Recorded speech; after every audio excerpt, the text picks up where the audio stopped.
इसको अब लेथ पे कटिंग करेंगे यहाँ से। तो इस तरीके का ये मशीन रहता है और यहाँ पे इस तरीके के टूल्स रहते हैं। तो ये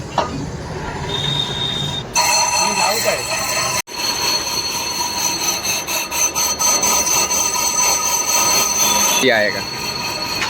तो आप गाड़ी के अंदर रोटर न्यू डालने की ज़रूरत हो तो भी ना डालें, वरना एक बार तो आप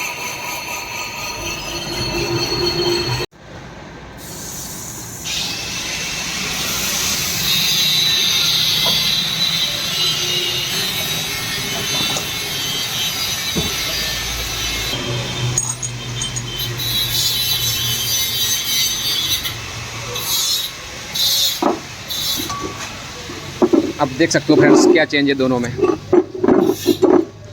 एकदम परफेक्ट ना न्यू ब्रांड हो चुका है ये फेस। और यहाँ पे